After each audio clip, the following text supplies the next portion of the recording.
PLC presents, brought to you by the donations of our faithful partners. Shalom once again. Brad Scott, Wild Branch Ministry, in Revealed Out of the Beginning. Let's get right back into the end and the beginning as we left off last time talking about the thorns, if you remember, relating Esau with the thorns and this whole idea of the expression of the other seed, which is against the seed of the woman.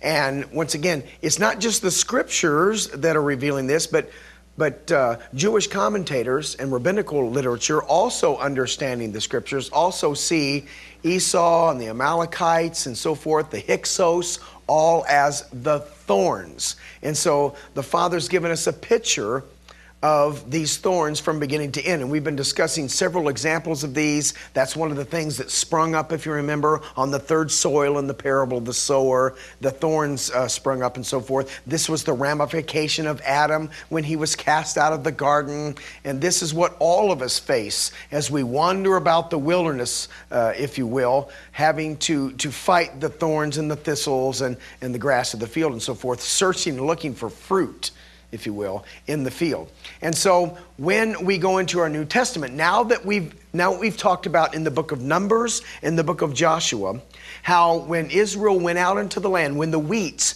went out into the land of Canaan, the Father told them to cast out those enemies of theirs, because if you don't, they will be thorns in your flesh. And so he says that several times. So the standard has already been set. The prophecy has already been made about who the thorns in the flesh are.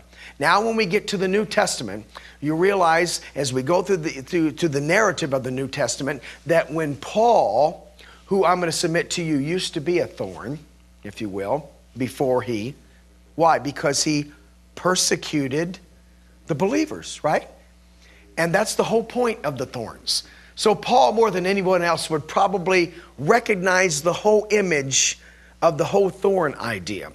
And so when he meets Yeshua on the road to Damascus, and now was blind, and now he sees, and so forth, now he's going to he's going to go out and speak of the Messiah. He's going to follow the Messiah, just like the Messiah followed his Father. So he's keeping the Torah. Is he keeping the traditions of the Jewish scribes and elders? No. He's keeping the Torah. Is he keeping the additions and the subtractions, if you will, that the Jewish leadership made to the Torah? No. No, he's not. See, that's what makes them so mad. That's what his brethren in the flesh, which makes them so mad about Paul, is because he was violating the Jewish traditions and fables and so forth, the things that were added to the Torah, but Paul was still keeping the Torah. If you remember, many times in the book of Acts, Paul is brought up by the Jewish leadership, saying that he's speaking against the laws and customs of Moses. That's what the text says. And Paul every time gets up and defends himself and says, I was doing no such thing. Everything I've done is after the fathers and the Torah and the laws and commandments of my God. Paul defended himself every time he was accused of violating the Torah or the law of Moses. He never did that. And so his worst persecutors, the worst persecutors of Paul, were his own unbelieving brethren in the flesh. And so they were thorns in his side. They were not believers, but they were persecuting him who kept the Torah. And so therefore, if you can bring this up, Kyle, when we get to 2 Corinthians 12, verse 7, here's what it says. Lest I should be exalted above measure through the abundance of the revelations. In other words, the things that the Father has revealed to him now when he took him out into the desert of Arabia, if you will, to teach him, to restore him back to God's ways through the Messiah, not the things that he had been taught. And he says, there was given to me a thorn in the flesh, the messenger of what? Satan. Who is Satan associated with? To surround and destroy life or the fish. To buffet me lest I be exalted above all measure. I'm going to submit to you that the thorn in Paul's flesh has already been revealed to us from the very beginning. That's what the thorn was. And so when we also read in Mattijahu, which is Matthew 27:29, Yeshua, of the two people presented to the masses, the one who kept his own commandments that he wrote, his enemies, those that did not like what he was doing, they put a crown of thorns, and notice where they put it, on his head. And they mocked him, saying, "Hail, King of the Yehudim," and so forth. Come on back to me, Kyle. And so I'm going to submit to you that these are already revealed to us from the very beginning. Who these thorns are always going to be those who are against the other seed. They can come in various forms. Some of the models that we are shown is the unbelieving Jewish leadership at his time. But once again, among the Jewish leadership who were honoring them with his lips, Yeshua said, but their hearts are far from me, meaning what? What you're seeing on the outside is one thing, lips, but what's going on the inside is another thing. Remember that image that we've been constantly talking about. So they've been honoring me with the lips, but their hearts are far from me. And so they are demonstratively presenting the evidence or the expression of the other seed, which ultimately is out to destroy Israel. Now, who is Israel once again? Paul said not all of Israel is of Israel. It's always those who are children of God, not children of the flesh. And so they're out to destroy the seed of the woman. Now, just a couple of months ago, the last time I was in Israel was just a couple of weeks ago, but a few months ago, I was doing another tour in Israel, and when I was there, this article came out in the Jerusalem Post. If you can bring that up there, Kyle. I'd like everybody to see this article that was in Jerusalem Post. It's a quote from Sheikh Kamal Khatib, deputy head of the northern faction of the fundamentalist Islamic movement. And here's what he said. Notice his words. If the Germans could not succeed in eliminating the Jewish people in the Holocaust, then neither will the campaign that the Israelis are now perpetrating against millions of Palestinians and billions of Arabs and Muslims succeed. In the beginning, in 1948, we were 450,000 Palestinians. And today, we are 300,000 thorns in their sides and rocks in their chests. Now come on back to me, Kyle. Once again, I don't think it's something to be shoved off to the side, the fact that they recognize themselves as being these thorns. I'm going to submit to you because of a misunderstood religious view of what the two seeds really are in Genesis 3:15. We have come to understand, when I mean we, I mean the dominant religious system in Western religions. We've come to understand that Israel is Jews and Jews is Israel. And that's not true, and that's for another whole program. The Jews, Yehudim, are just one of the tribes of Israel. So Jews are of Israel, but Israel is not Jews, all right? Israel's all 12 tribes and so forth. Now, I'm not going to go into the details of that right now, but because of a misunderstanding of who the seed is, because the world, I'm submit to you, the world does not quite understand who the seed is either. And so the world, if you've ever been to Yad Vashem is the hand of the name and so forth, is the Holocaust Museum in Israel. Any of you listening to me right now that have been through the Holocaust Museum, you know what happens to you, the feelings, the horror that you get when you're walking through that museum. And you see the world at that time led by Hitler, if you will, thinking that because they destroy those who are ethnically Jewish, that they're destroying the seed. Because they misunderstand what the seed of God is all about, and they're focusing on the seed of man. And because they're focusing on the seed of man, which only produces another man, they think by eliminating people who are ethnically Jewish, they can destroy the seed. And so you'll know from the testimony that you see in the Holocaust Museum that they were out to destroy Jews. It did not matter of the faith or status. The point was that they were Jews. That's all they cared about.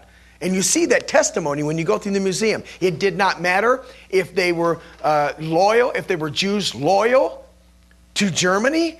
It did not matter if they were Jews who didn't even practice Judaism. They were Buddhist. Or it didn't matter what their faith was. If they were Jews who were Christians, whatever, it didn't matter. It's the fact that they had Jewish last names and they had Jewish blood flowing through their veins that they were destroyed in the Holocaust. And so the good news, of course, is that the true seed is all those who believe, regardless of whether you have a Jewish last name or not. That's what the world failed to see. And that's why they can do that again, and they will not be able to destroy the seed of the woman, because the true seed of the woman is all those who believe. And we are scattered all over the world, and we have all kinds of last names and first names. And God deliberately did that to protect the seed of the woman. Because if you're scattered all over the earth, it's difficult to eliminate the seed of the woman. But if they're all in one place at one time, any military strategist will tell you, if the army we're trying to defeat, if we got them trapped in one place at one time, we got their army defeated. But if you divide and split up and scatter all over the place, then it's actually used to protect Israel. And one day, these scattered people will come back into the land. And when they come back into the land, they're going to drag a whole lot of people like you and me with them, who have been grafted in with them. Because when that tree comes back, all the branches of that tree, whether they're natural branches or grafted in branches, will all come back with the same tree. The tree's not going to be scattered all over the place anymore. It's all going to come back. And so that's another example of the thorns and so forth and the true seed. Now I want to shift gears here a little bit, and I want to talk about some other words that are identified with the wilderness. But these precious things that God has planned for us in the wilderness, knowing that the destiny of man, starting with Adam and Eve, because we all come forth from them, that the destiny of man was to be out in the wilderness now, trying to survive because we disobeyed God, out with the thorns and the thistles and so forth. And thorns and thistles also speaking of very dry places. So I want to give you a few examples of this as we continue to talk about Esau. Kyle, if you bring the next verse up on the screen. In Shemot, that's Exodus, chapter 3, verse 1. It says, "Now Moses kept the flock of Jethro, his father-in-law, the priest of Midian. He led the flock to the backside of the desert and came to the mountain of God," this would be Sinai, "even Horeb." Now Horeb is from the Hebrew root chorev. Chorev, which is C-H-O-R-E-V there. It means a desert or a waste place. A desert or a waste place. So Exodus chapter 3 verse 1 says he's going to take them to a desert waste place, the mountain of God. In Exodus chapter 16 verse 1, it says, "And they took their journey from Elim, and all the congregation of the children of Israel came into the wilderness of Sin."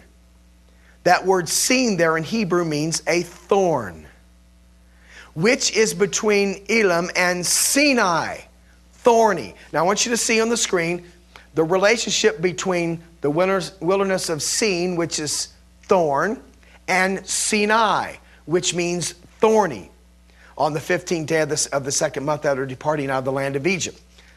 So these words that are traditionally associated with where the Torah is given, Sinai, we say Mount Sinai, but it's actually Sinai, is a thorny place. Come back to me for a minute, Kyle. So here's the picture. The Father already knows that Adam and Eve, because they have turned away from His commandments, are going to be exiled, and now they're going to be struggling out there in the wilderness with thorns and thistles that's going to grow up from before them. But God loves us. He loves his people. And so he knows that we're in darkness. He's a smart God. He knows we're out there in the wilderness places, and he knows that's not where he really wants us to be. He really wants to bring us back into his house. So if he knows that by definition, the fact that we're humans made of flesh and blood and we always fail, we're sinners and we don't keep it, then the idea of us coming back into the light and dwelling in the light so he can receive us is not going to happen. He knows that we on our own cannot get through that those angels and that burning flaming sword. He knows that by our own we are incapable of entering back into his house. So what does he do? He takes his tent and pitches it among us. He goes to where we are, and he always provides a fountain of living waters in a desert place. That will be also the consistent pattern from to the end as well. The Father is a loving God, so he knows we are never going to rise up to go to where he is, that he knows he's going to have to pitch his tent among us. Now remember, in our Words Mean Things series, back a lot of programs ago, we defined what the word grace means. The English word grace is the word charis in the Greek, and it is chen in the Hebrew. Chen, which comes from the root chana, and chanan, which means to pitch a tent. Agriculturally or pictographically, it's a picture of someone pitching a tent. And so when God extends his grace to us in a concrete way, he's saying, I will come and take my house, my tent, which is a mobile house, and I will pitch it, and you will come and be in my tent. You will come into my tent. But he's got to go to where we are. In other words, he's got to put on a tent, if you will. He's going to go to us in order for us to be brought back to him. And so wherever we find ourselves, the Father always provides a way. So right out in the middle, my friends, of a place that means thorny, that is a direct reference to the dry, barren thistles and wilderness that people find themselves in, the Father puts a fountain of living waters. In the case of Mount Sinai, the Torah. The Torah is given in a place called Mount Sinai, but right in the midst of Mount Sinai, he places the Torah on a mountain. Now you remember the picture. The picture is that it starts out on a mountaintop, but by the time Moses gets down to the bottom of the mountain, the picture of the water and the streams and so forth, now we have men dumping stuff into the stream and taking stuff out of the stream. So by the time we get down to the bottom of the mountain, chaos has ensued. If you remember the movie, The Ten Commandments. Most of us get our theology from movies, by the way. But if you remember the movie, Charlton Heston is coming down the mountain where the Torah is given on a mountaintop. The mountaintop meaning of the word. By the time he gets down to the bottom, the masses are already in chaos. They're already partying. They're already doing their own thing. They've already got the calf worship thing going on. They've already changed God's cycles into their own cycles. And the person that represents that kind of attitude toward the commandments of God, Edward G. Robinson says, why are you trying to burden us with 10 commandments? Do you remember the movie? See, that's the attitude of the world, the religious world in particular, about God's commandments. Why are you trying to bring us back to the law of Moses? Why are you trying to burden us with these things? And do you remember what Charlton Heston said? He said, there is no freedom without the commandments. Come back to the mountaintop. There is no freedom without the commandments. So the Father provides a way right out in the middle of a desert wilderness. He provides a fountain of living waters wherever they go. Even when they go, if you remember, when they leave Egypt and they're heading toward, if you will, the promised land, they're thirsty, they need something, they're out in the wilderness. And what does God do to the rock? What did Moses, who represents the Torah, what does he do to the rock so that they'll have water? The Father always provides for them. In Exodus chapter 25, verse 40, the patterns are always shown. It says, and they shall look they shall make them after their pattern, which was showed thee on the mount. In Exodus chapter 25, verse 40. Go ahead and bring that up there for a minute, Kyle. If you bring that scripture up there, there you go. When they're building the tabernacle, when they're getting ready to build the tabernacle, remember he tells them to bring all their stuff together as their heart wills them to do. Remember Exodus 25:1 starts out with, bring them according to the willingness of your heart. In other words, their heart's led. Now that I've saved you and I've delivered you out of Egypt, planted the seed, now your heart will guide you because you've got the seed in it. And so they did what God told them to do because they had it in their heart to do so. And so they did, and they brought all their materials in gold and brought them together in order to make the tabernacle. And he says to make the tabernacle after their pattern, which was showed thee on the mount. So the pattern for the tabernacle was showed them in the midst of a place called Thorny. He shows them the sun, because the word for pattern there in Exodus 25:40 is tavnitz. See the English word pattern. In Hebrew, that is tavnitz. Tavnitz. Now, the heart of the word, the root of the word tavnit is ben, son. Son. Because the son is supposed to be after the pattern of the father. And so the word here is the son. Look to see that you make this tabernacle after the son. See, the tabernacle is supposed to be a picture of the Messiah and his body. Not just the head, but his body. And so it's translated as pattern in the English, but the root is the son. So right in the middle of the mount where they found themselves, come on back to me, Kyle, right in the middle of a thorny place that they found themselves, the Father puts the Torah and the pattern of the Torah, which is what they're going to make the tabernacle after, is the Son. The reality, my friends, is that Messiah is the Torah and the Torah is the Messiah. We keep trying to make the Messiah over here and the Torah over there. So therefore we have two major religions in the world. One receives the Messiah and rejects the Torah. The other one accepts the Torah and rejects the Messiah. When the Father's desperately trying to tell us that it's a matter of which one comes first. Not one or the other. One or the other is Greek thinking. That's that either or thinking process that we talked about before. It's either the Messiah or the Torah. You choose. When I go to my religious brethren in America, and I'm wearing my tzitzit and I'm observing the commandments of God and so forth, they lay that proposition before me. Brad, you need to either choose between the Torah or Jesus, one of the two. You can't have both. Choose the Torah or choose Jesus, one of the two.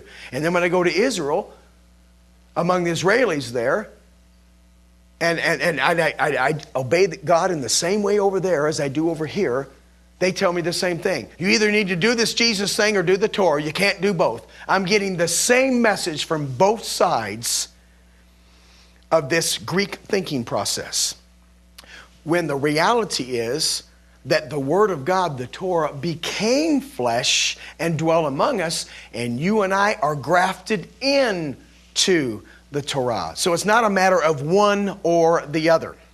Now, continuing this idea of the tares and so forth, now we're going to get into a slightly different subject, but it's related to things that are worthless, and that is in Matthew 3:12. Bring that up for me, Kyle. Matthew 3:12. Yeshua is before the threshing floor. And he says, whose fan is in his hand, and he will thoroughly purge his floor and gather his wheat into the garner or the barn, and he will burn up the chaff with unquenchable fire. Now this word chaff in the English, which is motz in the Hebrew, motz. This is a picture not of the separating of the wheat and the tares. This is not what's happening here. This is the separating of the wheat from the chaff. Chaff is not a tare. Chaff is not a tare. Chaff is something that's produced by wheat. It's the worthless part of the wheat. So wheats, the Father, come on back to me, Kyle. The Father knows that us, his people, the wheat, sometimes are not very effective at producing fruit, but we still are indeed wheat. Okay? We have some fruit, but then we have a lot of chaff mixed among us. And it's not that chaff that's going to enter into the kingdom. So there will be a burning away of that in the latter days to separate the wheat from the chaff. So the chaff is something that the wheat, I believe, is infected by being around the tares. So I think it is the presence of the tares among us all the time. You can just see that as the world system as well, that causes us as wheat to stumble, and we don't do things right all the time, and we're still doing things that are right. So those of us who are wheat, we do produce some chaff. It's not 100% tares or 100% wheat. There's a little bit of good that the tares do, and the wheat sometimes do things that are wrong. But by wheat, we should always, if you will, go back to the very nature of what we are and so forth. And I think this is an important thing to grasp, too, as to who we are in the Messiah. So there's a difference between the tares and the chaff that the wheat produces. Either way, in the end of times, there will be no chaff and there will be no tares. In the end of times, there will just be the wheat. So next time we're going to continue with this idea of the wheat and the tares and the chaff. And I'm going to give you some quotes, some of the quotes from the rabbis as to how they understood the whole life of Abraham, Isaac, and Jacob, and their relationship that they had with the chaff and the tares and so forth. Because they're going to see the exact same thing. And there's some very interesting prophetic statements that they understand through these agricultural principles as well. So, on our next program, we'll continue with this. So in the meantime, cling to your roots that your days may be long and that you will prosper in everything you set your hands to do. We'll see you next time. Once again, Shalom Aleichem.